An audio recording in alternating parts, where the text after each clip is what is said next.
Дотоод мэдээ эхэлж байна. Өнөөдөр дэлхийн сүүний өдөр тохиож байна. Энэ өдрийг Монгол улс энэ жил анх удаа тэмдэглэж байна. Сүүний эрүүл мэндэд үзүүлэх нөлөө ач холбогдлыг олон нийтэд сурталчлан таниулах, сүүний үйлдвэрүүд өөрсдөө нэвтрүүлсэн шинэ техник технологи болоод үйлдвэрлэлийн хүчин чадлаа нийтэд танилцуулах өдөрлөг өнөөдөр эзэн Чингис хааны нэрэмжит төв талбайд боллоо.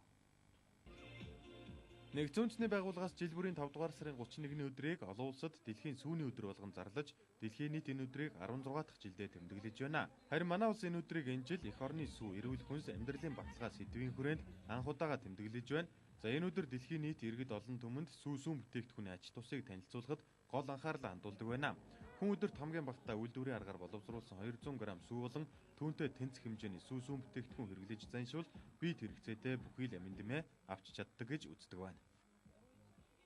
Тэгэхээр хүмүүс сүү маань одоо кальцаар байдаг одоо шүүд ясны батвах чанарт нөлөөлдөг гэж хүмүүс бол ихэнх нь мэддэг. Тэгэхээр үүнээс гаднаас сүүс өндөр агуулж байгаа энэ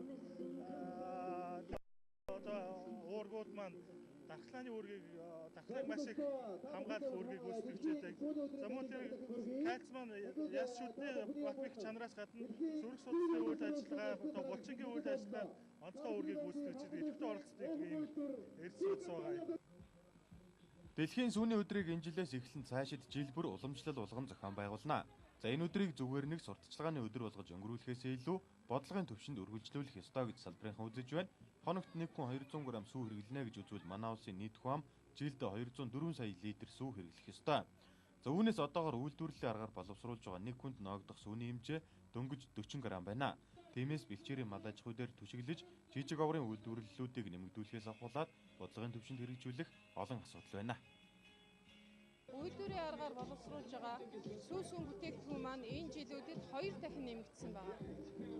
Цаашид ч гэсэн энийг бас нэмэх шаардлагатай. За өдөө орнодод жижиг оврын тоног төхөөрөмж, за мөн хөргүүр, зойрын асуудлууд нэлээд тулгамдсан байгаа. Энийг шийдэхин төлөө дараашийн бас хөнгөлөлтэй зээлүүд энэ дэлхийн Азийн хөгжлийн банкны чиглэлээр олгогдох хөнгөлөлтэй зээлэнд хамруулахаар ажиллаж байна. Сүүнд хүний биед нэн шаардлагатай нэг өдрийн аминдын мөд болох кальц, витамин D, уурэг, фосфор болон цусны эргэлт сайжруулдаг тэжээллэг бодисууд ихээр агуулгдсан байдаг. Харин хэрэглэхдээ насны ангиллаар өөр хэмжээгээр хэрэглэх олон улсын зөвлөгөөч гарчээ. За 1-ээс 10 хүртэлх насны хүүхэд өдөртөө 1-ээс 3 аяга 4% тослогтой сүү, 11-ээс 18 насныхан 4-ээс 5 аяга 3.2% тослогтой сүү, за 19-өөс дээш насны хүн өөрийн биеийн онцлогт тохируулан 1.1-ээс 2.5% тослогтой 3 аяга сүү хэрэглэж занших хэрэгтэй гэж зөвлөжээ.